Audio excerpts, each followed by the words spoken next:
बहुत ही, मैं समझता हूँ, हिमाचल के परिवेश में नहीं, पूरे भारतवर्ष के परिवेश में एक ऐतिहासिक दौरा हमारा शिक्षा विभाग में रहा, और जिसमें विशेषकर जो हमारे मेधावी छात्र थे, मेरिटोरियस स्टूडेंट्स थे, उनको विदेश ले जाया गया, जहां मैंने प्रदेश की बात की है। जैसे पहले भी कहा कि प्रथम बार इस तरह का दौरा हुआ। नहीं तो अतीत में अधिकतर राजनेता या हमारे ब्यूरोक्रेट्स बाहर जाया करते थे, लेकिन हमारा जो ये एक सोच बनी कि हमने बच्चों को भी, विशेषकर जो हमारे मेरिटोरियस स्टूडेंट है, और मात्र आपके एकेडमिक एक्टिविटीज में नहीं, इसके अलावा भी उदाहरण के तौर पर जिन्होंने राष्ट्रीय स्तर पर हमारे सांस्कृतिक कार्यक्रम जो राष्ट्रीय स्तर पे होते, उसमें प्रदेश को मैं समझता हूँ एक प्रमुख स्थान हमें मिला है।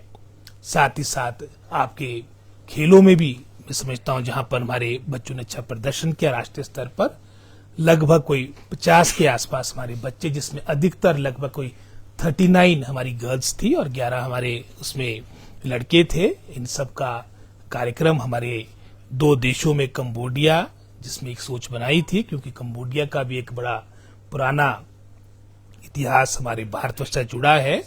सबसे बड़ा मंदिर जो हमारा हिंदू धर्म का है वो आपका गोरवट में है। उसके अलावा भी जो वहाँ के जो वर्ल्ड हेरिटेज साइट्स थे, वहाँ का भी उन्होंने भ्रमण किया। और उसके उपरांत सिंगापुर, जो एक छोटा राष्ट्र होने के बावजूद भी विकास के दृष्टिकोण से पूरे अंतर्राष्ट्रीय स्तर पर विश्व में एक अलग अपना स्थान रखता है, वहाँ की प्रगति, वहाँ का उत्थान, वहाँ की सारी, मैं समझता हूँ, जो मानक है उसको देखकर एक अच्छा एक्सपोजर बच्चों का रहा है। और मैं इसको अपना जो ये 2 वर्ष का कार्यकाल एज एजुकेशन मिनिस्टर रहा, उसमें प्रमुख जो एक मैं समझता हूँ सुधार है या जो हमने कदम उठाए हैं, उसमें इसको मैं सबसे प्रमुख मानता हूँ। एक समझौता ज्ञापन पर हस्ताक्षर जी हुए जी, उसके बारे में थोड़ा बताएं। हमारा जो वहाँ पर प्रिंसिपल एकेडमी है, पिछले वर्ष भी लगभग कोई 200 से अधिक हमारे टीचर्स, अधिकतर हमारे एलिमेंट्री एजुकेशन के, हायर एजुकेशन के लगभग कोई 218 के आसपास अध्यापक गए थे। उनके साथ भविष्य में एक समझौता, एक इकरारनामा, जिसमें हमारे प्रदेश स्तर से हमारे जो एसपीडी है, डायरेक्टर समग्र शिक्षा है, उनके द्वारा इसको साइन किया गया। और जो वहाँ पर लोकल जो प्रिंसिपल एकेडमी के हमारे मुखिया है, उन्होंने उस पर हस्ताक्षर किए। और उसके मुख्य बिंदु यही थे कि भविष्य में जहां वर्तमान में हम अपने सैकड़ों टीचरों को वहां भेज रहे हैं, आने वाले समय में इस तरह की व्यवस्था भी हो कि प्रिंसिपल एकेडमी के जो वहां पर हमारे फैकल्टी के जो टीचर्स हैं, जो फर्दर आगे इनको ट्रेनिंग देते हैं, वो हिमाचल में आए। तो ये भी एक आने वाले समय में एक मैं समझता हूँ सोच बनेगी, क्योंकि यहाँ से सैकड़ों को वहां भेजना और वहां से मात्र मैं समझता हूँ 5-7 लोग हिंदुस्तान आएंगे, हिमाचल आएंगे, तो एक मैं समझता हूँ इकोनॉमिकली भी ठीक पड़ेगा। और साथ ही साथ जो हमारी बेस्ट प्रैक्टिसेस है वहां पर उसको हम प्रदेश में कैसे अडॉप्ट कर सके।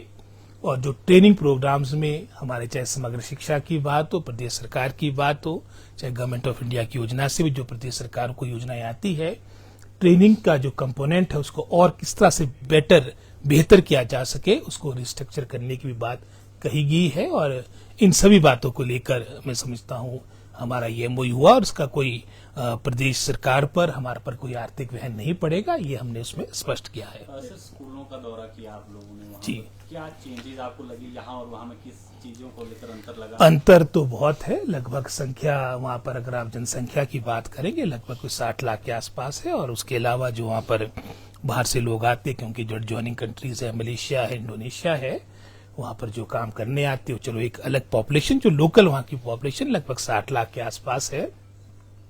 और अगर आप स्कूल्स की बात करेंगे पूरी, क्योंकि अधिकतर वहाँ पर जो प्राथमिकता है वहाँ पर भी सरकारी स्कूलों को है, वहाँ पर लगभग टोटल आपके लगभग कोई 250 के आसपास प्राथमिक पाठशालाएं हैं। सेकेंडरीज आपके लगभग कोई 150 के आसपास होगी। लेकिन ये निश्चित है कि वहाँ पर जो इनरोलमेंट है वो 1000-1500 के आसपास है। जो हमारी एवरेज स्कूल ऑफ साइज है, अगर आप विकसित राष्ट्रों की बात करेंगे, चाहे उसमें चाइना है, चाहे अमेरिका है, लगभग 550 इनरोलमेंट प्रति स्कूल है। और अगर आप उसको कंपेयर करेंगे पूरे राष्ट्र में, जो औसत बनती है वो लगभग कोई 150 के आसपास बनती है। और वही तुलना अगर हम हिमाचल प्रदेश में करेंगे, ये लेस देन 50 है, लगभग कोई 48 के आसपास हमारी एवरेज स्कूल का साइज है। तो वहां पर स्कूल का साइज भी बड़ा है। और मैं समझता हूँ बड़े अच्छे तरीके से सारी बातें, एक अच्छा वहां पर माहौल हो, उस सोच के साथ कार्य किया जाए। और बहुत सी बातें जो हमने वहां पर देखी है, इसके बारे में शीघ्र जो हमारे साथ हमारे HODs गए थे, शिक्षा विभाग के आला अधिकारी गए थे, अपनी रिपोर्ट सबमिट करने को कहा है कि हम किस तरह से इन बातों को अपने प्रदेश के स्कूलों में भी हमारे यहाँ की शिक्षा व्यवस्था की बेहतरी के लिए यहाँ पर लागू कर सकते हैं। इसके बारे में शीघ्र मैं समझता हूँ कि मात्र एक हफ्ते के अंदर हम मीटिंग रखें, क्योंकि अभी हमारे बजट से रिलेटेड कार्य चले हैं और उसमें निश्चित रूप में कुछ ऐसी बातें होगी जो हम यहाँ पर भी लागू करना चाहेंगे।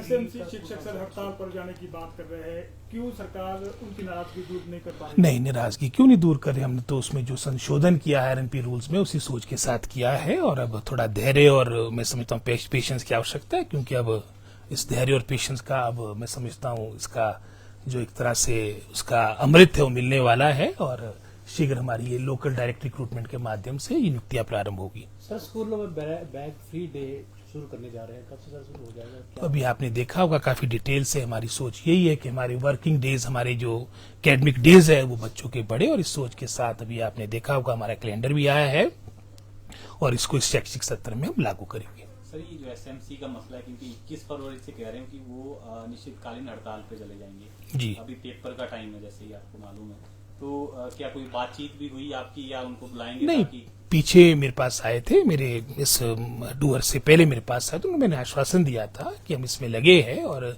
सिंसियरली लगे हैं और आप थोड़ा धैर्य रखिए। और ऐसे टाइम में जब काम बनने वाला है, एक अच्छे माहौल में, माहौल अच्छा रहेगा तो सबके लिए ठीक रहेगा। धन्यवाद।